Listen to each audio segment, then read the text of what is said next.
Muito boa noite, queridos amigos telespectadores da Rede Século XXI. Esse é o programa Eclésia, como de costume, toda terça-feira a gente está aqui ao vivo nesse horário para conversarmos sobre algum assunto relacionado à doutrina da Igreja Católica. O programa Eclésia é um programa de catequese, de história da Igreja. Às vezes a gente comenta sobre a vida, a biografia de algum santo, sobre um ponto específico da doutrina. Olha, eu tenho certeza que quem assiste o programa Eclésia está acostumado a aprender ou entender algum ponto da nossa fé católica no nosso bate-papo que a gente tem toda semana aqui com os nossos convidados. Como todos sabem, o padre Guido Motinelli é o nosso comentarista oficial aqui do programa Eclésia, que está de férias, está lá na Itália, passando um tempo com a sua família. A gente está fazendo durante essas semanas com alguns convidados especiais do programa Eclésia. E o nosso convidado de hoje, olha só, muito especial, é um apresentador aqui da Rede Século XXI. Daqui a pouquinho eu vou lembrar, inclusive, os programas que ele apresenta e dizer também os horários. Mas é uma honra receber aqui, pela primeira vez no programa Eclésia, nós temos um bispo, que eu vou apresentar daqui a pouquinho, falar um pouco mais sobre ele, mas eu quero dar uma boa noite, Dom José Falcão. Que alegria ter o senhor aqui conosco, bem-vindo. Muito obrigado por você aceitar o nosso convite e vir conversar aqui conosco. Boa noite, Eric. É uma alegria estar aqui, uma honra para mim. O Dom José Francisco Falcão de Barros, assim é o nome completo dele. Ele é bispo auxiliar do Ordinariado Militar do Brasil. O Dom José Falcão, ele já estudou agronomia, ele fez filosofia e teologia lá na PUC do Rio de Janeiro. Mas também ele fez mestrado e doutorado em Direito Canônico numa universidade lá em Roma, que é a Universidade de São Tomás de Aquino, uma universidade bem famosa, uma grande referência. O Dom José Falcão é apresentador aqui, nosso colega aqui de emissora, apresenta 2 programas aqui conosco na Rede Século XXI. O programa Igreja Militante, que vai ao ar todo dia, 7h15 da manhã, e reprisa depois 7h15 da noite. 7h15 da manhã e 7h15 da noite, e entra ainda em alguns outros horários durante a programação.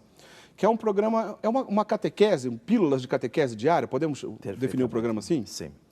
Além disso, há pouco tempo o senhor estreou um programa chamado Luz da Vida, que vai ao ar toda sexta-feira às 9h30 da noite, também com reprise aos sábados. Esse o senhor recebe convidado nesse programa? Sim, perfeitamente.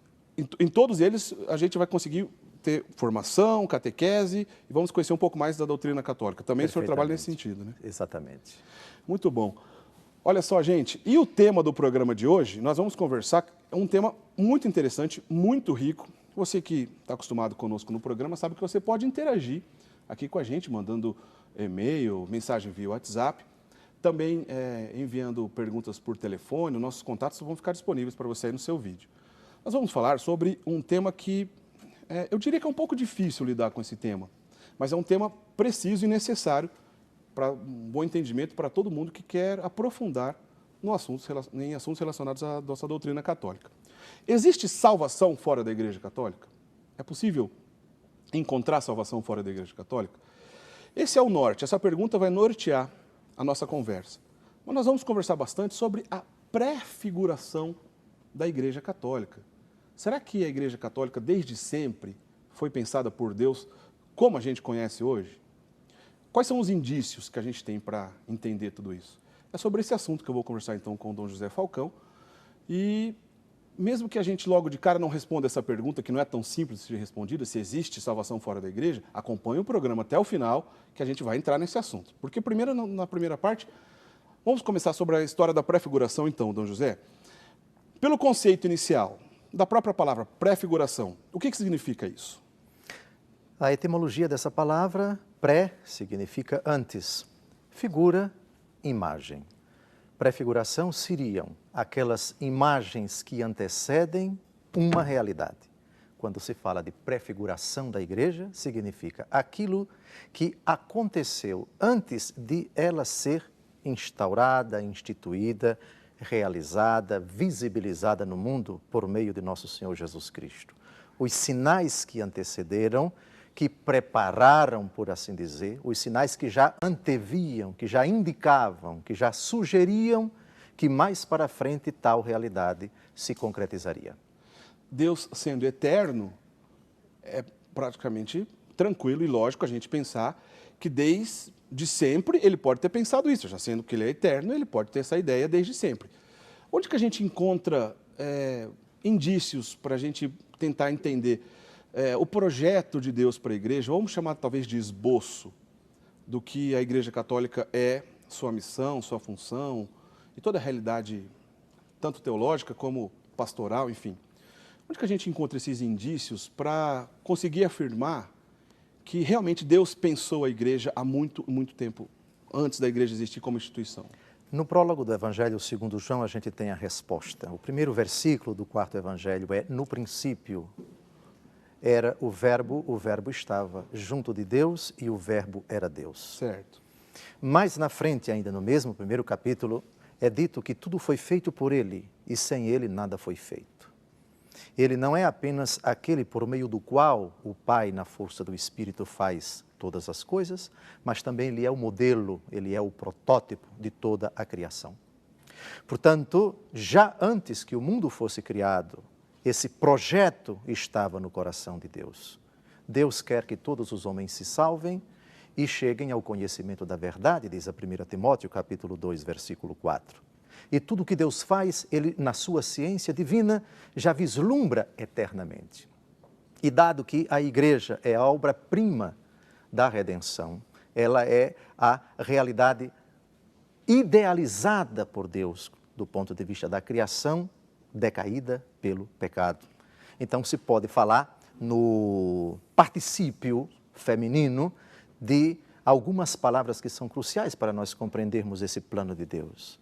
A Igreja, no seio da eternidade, ela é projetada. Certo. Depois ela é prefigurada, depois ela é preparada, depois ela é instituída, depois ela é visibilizada e depois ela é consumada. A consumação plena da Igreja é na glória. Então, são etapas, por assim dizer. Não se pode falar de etapa na eternidade, mas o princípio último dos primórdios da Igreja, o coração de Deus. Deus projeta a Igreja. Antes que o mundo fosse criado, Deus já concebeu a Igreja, como concebeu toda a criação. E a criação foi realizada em vista da Igreja, que é a obra da criação reconciliada pelo sangue de Cristo após a queda do pecado, a queda dos nossos pais, que teve consequências tremendas na história da humanidade. O senhor citou João, no princípio era o verbo, e, se não me engano, esse texto foi escrito em grego. E existe, inclusive, no original, a palavra arché, que é em grego, de onde vem, por exemplo, a palavra... Princípio. Princípio, exatamente. Que era uma discussão antiga de filosofia pelos filósofos gregos que procuravam como se fosse o princípio de todas as coisas, ou o princípio elementar de todas as coisas.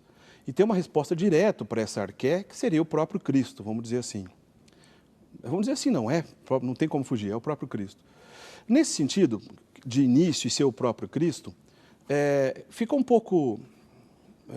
alguns caminhos que a gente precisa percorrer para entender, e eu queria perguntar isso para o senhor, como a gente faz para entender, então? Onde estamos tratando da prefiguração do próprio Cristo e onde estamos tratando da prefiguração da própria Igreja? Perfeito. É possível fazer essa distinção? Sem dúvida, a melhor maneira de interpretar a Bíblia é com a Bíblia. Certo. E a melhor palavra que interpreta uma palavra de Jesus é outra palavra de Jesus. No capítulo 1 do Apocalipse de São João, nós temos isso de forma bem explícita. Eu sou o Alfa e o Ômega, o princípio e o fim. O arché de Gênesis capítulo 1, versículo 1, en arché theos, no princípio Deus, en arché logos, no princípio era o verbo, nós temos a resposta. De fato, o princípio do prólogo do Evangelho segundo João é a pessoa de Jesus, certo. E ele mesmo diz, eu sou o Alfa, o Ômega, o princípio e o fim. Mas nesse caso, já pensando que uma verdade de fé, que a Igreja é o corpo místico de Cristo, nesse sentido, a prefiguração dessa Igreja em relação a Cristo, corpo místico, e a presença real de Jesus, as coisas estão interligadas, as coisas estão juntas nesse sentido, né? Sim, por causa de um único versículo da carta de São Paulo, apóstolo aos Colossenses, capítulo 1, versículo 18, ele é a cabeça do corpo, isto é, a Igreja. Essa frase denota exatamente a união intrínseca entre a cabeça e o corpo. Não se pode conceber a cabeça sem o corpo. Uma cabeça sem um corpo é uma cabeça morta e o corpo também. Ora, o mistério da encarnação significa isto. Os padres da Igreja diziam que aquilo que não foi assumido não foi redimido. É no mistério da encarnação do Verbo que nós compreendemos a unidade profunda entre Cristo, cabeça, e a igreja, que é o seu corpo. Cristo, esposo, e a igreja, que é a esposa. E todos nós somos batizados, fazemos parte desse corpo. Sim, perfeitamente. E então, nesse sentido, é correto pensar assim, o senhor me corrija se eu estiver errado. Cada um de nós, enquanto batizados, mesmo seus ministros, enfim, toda a estrutura da igreja, cada um de nós da maneira que somos, Deus pensou sempre nesse sentido que nós um dia não seríamos dessa maneira, e isso fazia parte do plano de salvação? Sim, o profeta, a vocação do profeta diz exatamente assim: antes que eu te formasse no seio de tua mãe, eu te concebi, eu te consagrei.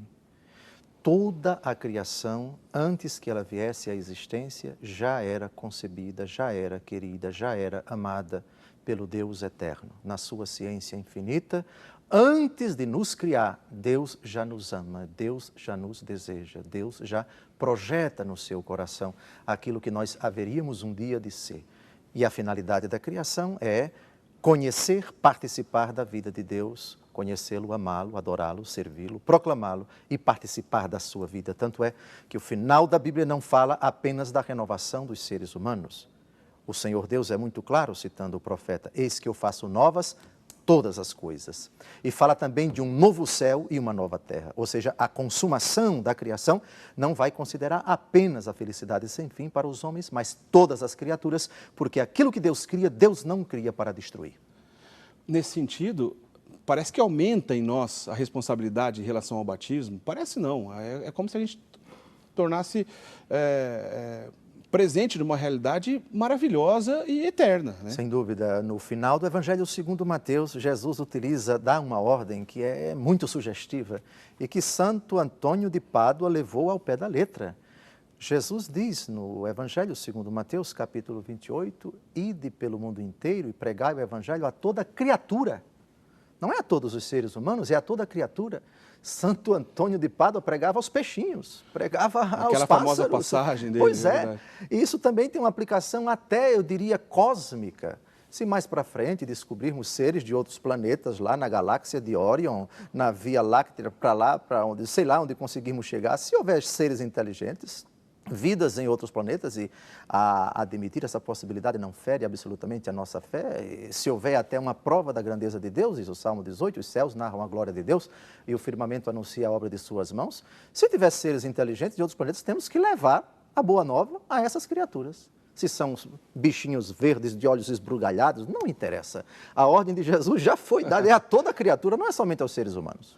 É interessante olhar por essa ótica. Bom, a gente está conversando aqui com o Dom José Falcão. Nós queremos chegar até no final desse programa a tentar responder a resposta que eu vou fazer na sequência para ele. Existe salvação fora da igreja?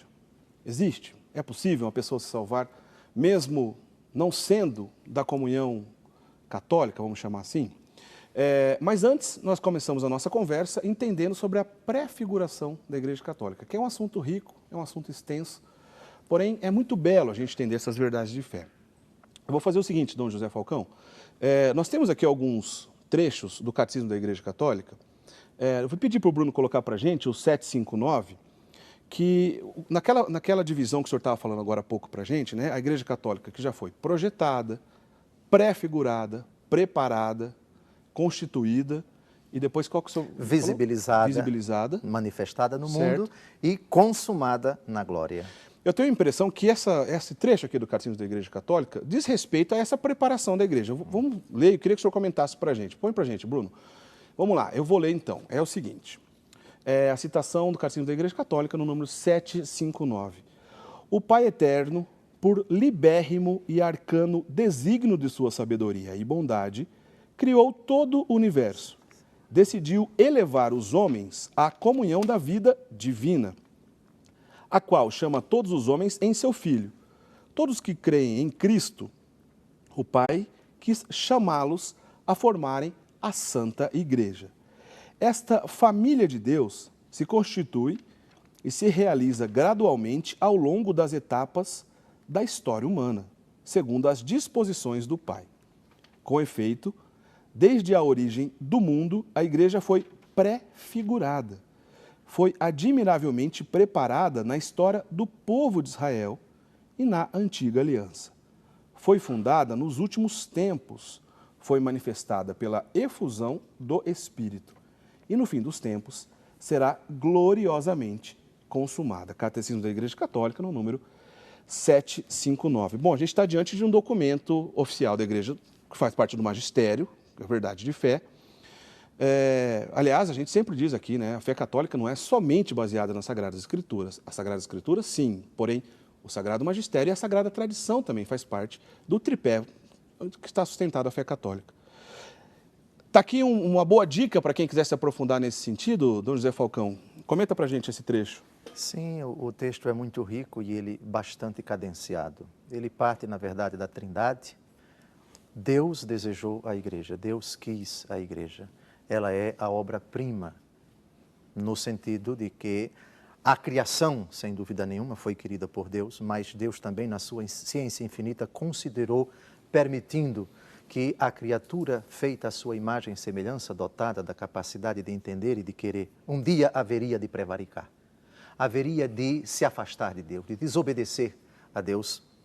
Malgrado isto, Deus manifesta prontamente, é uma reação quase que imediata ao pecado do homem, e ele já promete a salvação da humanidade. Estamos no Proto-Evangelho, capítulo 3 do livro do Gênesis, versículo 15, no monólogo com a serpente, não diálogo, porque é somente Deus quem fala. Porém, inimizade entre ti e a mulher, entre a tua descendência e a dela. Tu lhe ferirás o calcanhar, enquanto que ela esmagará a tua cabeça. Unanimemente, os padres da igreja viram aqui o primeiro anúncio do Evangelho. É o começo da reação de Deus, que vai atingir o seu ápice na encarnação do Verbo, no nascimento do Senhor, crescimento, vida pública, paixão, morte e ressurreição, de onde? Do lado adormecido de Cristo, recordando já a prefiguração de Adão, que dorme na letargia, no sono profundo, de onde ele tira Eva, sua esposa. Do lado de Cristo saem sangue e água, símbolos do batismo e da Eucaristia, sacramentos da Igreja. Então, aqui nós já temos no capítulo 3 do livro do Gênesis o começo dessa prefiguração. Essa passagem de Gênesis, que o senhor acabou de citar, ela é relacionada com uma outra passagem de Apocalipse, no capítulo 12. As duas passagens têm ali no centro dela a palavra mulher, né? Essa mulher, a gente pode entender como a igreja diretamente, mas também a gente ouve por aí essa relação com Nossa Senhora. Qual que é a maneira correta de a gente entender essa relação entre essas duas passagens, se a gente pode entender como Nossa Senhora ou somente como a igreja? Tudo o que é dito da igreja é dito de cada um dos seus membros, guardadas as devidas proporções. Com relação à Virgem Maria, guardadas as devidas proporções, tudo o que se aplica à igreja se aplica a Maria. Porém, a igreja é mais importante que Maria, porque ela é mais que Maria. Ela é o todo. Maria é um membro, a Virgem Maria é um membro, mesmo insigne, mas ela integra a igreja, que é maior do que Maria. Entendi. Portanto, seja no capítulo 3 do livro do Gênesis, seja no capítulo 12, tanto os padres da igreja assim interpretaram, tanto os textos falam da igreja quanto falam de Maria. A Virgem Maria, lógico que, por inimizade entre ti e a mulher, que é um dos fundamentos para o dogma da Imaculada Conceição, lido também à luz de outros textos da Escritura, Ave cheia de graça e tantos outros, também se aplica à descendência da mulher. É uma alusão explícita à igreja que haveria de gerar Cristo em nós. A mulher grávida que está para dar à luz no capítulo 12 do Apocalipse é também a igreja, mas onde está a igreja está Maria. Então é corretíssimo aplicar Gênesis 3 e Gênesis 12, seja a igreja, seja Maria. Legal, interessante. A gente fica tranquilo, né? As duas coisas estão certas e de novo, se entrelaçam essas duas verdades, né? Achei bonito o que o senhor disse agora há pouco. Apesar de Nossa Senhora, com toda a honra que devemos atribuí-la, e certamente é uma mulher, não como outra qualquer, a Virgem Maria, que concebeu através do Espírito Santo, o Salvador do mundo e tudo mais, mas ela não é maior que a igreja, pois ela está inserida nessa mesma igreja. Mas nesse sentido, ela teve uma honra especial, pois ao no seu ventre receber essa graça de gerar o Filho de Deus, é como se ali já existisse um núcleo da própria igreja, é como se o primeiro sacrário a gente já se encontrasse ali, é correto pensar assim? Sim, Santo Agostinho diz uma coisa muito bonita. De nada adiantaria a Maria gerar Cristo no seu ventre se antes ela não tivesse gerado no seu coração. A virtude que é exaltada por Santa Isabel a respeito da Virgem Maria na ocasião da visitação que ela faz nas montanhas de Ain Karim é exatamente esta. Bem-aventurada és tu que creste. Isabel não diz tu és bem-aventurada por seres mãe. É verdade que ela diz também de onde me vem a honra que a mãe do meu Senhor venha até mim. Mas o elogio, o adjetivo, o qualificativo da Virgem Maria, que é exaltado por Santa Isabel, é exatamente bem-aventurada és tu que creste. E aquilo que Maria crê é aquilo que a igreja crê. A fé de Maria é a fé da igreja. Antes, veja, antes de Maria, já existe a igreja no corpo do Verbo encarnado. A igreja tem a sua origem no mistério da encarnação do Verbo. A igreja começa no ventre de Maria. Maria é um elemento integrante da igreja. Quando eu digo Maria, atenção, caríssimos protestantes, eu quero dizer minha querida mãe, nossa amada mãe. João 19, 27. Eis aí a tua mãe.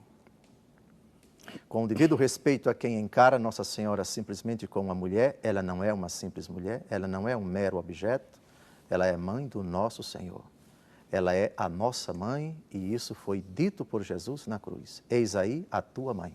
E a partir daquele momento o discípulo a recebeu em sua casa. Muito bem. Nós estamos conversando com o Dom José Falcão sobre existe salvação fora da Igreja Católica? Mas estamos passando por antes um momento interessante que eu acho que vale a pena para a gente chegar nessa pergunta, falando sobre a pré-figuração da Igreja Católica. No texto que a gente leu agora há pouco do Catecismo da Igreja Católica, deixa claro que desde a origem do mundo a Igreja foi prefigurada. E na explicação do senhor isso está mais claro ainda. Foi admiravelmente preparada na história do povo de Israel e na Antiga Aliança. É possível o senhor fazer aí para a gente, nem que a gente comece nesse bloco, que a gente continue no próximo, vamos dizer assim, uma divisão, da gente entender esses indícios dessa prefiguração, primeiro antes de Abraão e depois, em outro momento, no decorrer da história de Israel. É possível antes de Abraão, primeiro, a gente começar a entender? A leitura que os apóstolos e os discípulos no Novo Testamento, nas cartas do Novo Testamento, fazem dos primeiros capítulos da Bíblia, notadamente os 11 primeiros capítulos, ela é muito significativa nesse sentido. O apóstolo Pedro, na primeira carta, que ele escreve a primeira carta de Pedro, refletindo sobre o dilúvio, ele enxerga na arca de Noé uma alusão à igreja. No número de pessoas que se salvam porque entraram na arca, o número 8, também o apóstolo Pedro vê aí uma alusão ao batismo. Número 8, 8 pessoas se salvaram. Por isso que muitos batistérios na Igreja Católica, eles têm 8 lados, são octogonais. Que interessante. É uma alusão a esse texto do capítulo 4 da primeira carta de São Pedro. Então, no episódio do dilúvio, nós temos a arca, símbolo da igreja. Na água, símbolo do batismo. Vejamos também no episódio de Abraão, que, aí já é após Abraão, que oferece o dízimo de tudo a Melquisedeque. Melquisedeque é tipo, é figura, é imagem de Cristo.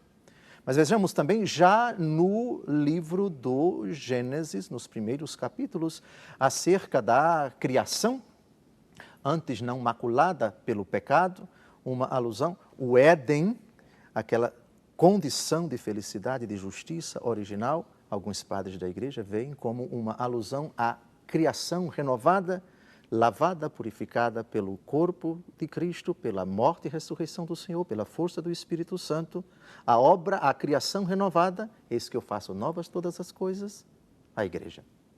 Então, já no Antigo Testamento, todas as realidades vistas à luz do Novo Testamento se tornam imagem, se tornam prefiguração, se tornam uma alusão remota daquilo que Deus Todo-Poderoso, após o pecado, haveria de fazer lá na frente, no tempo, o mistério da encarnação, da morte e ressurreição, consumado, visibilizado na obra-prima do Pai pelo Filho, que é a Santa Igreja.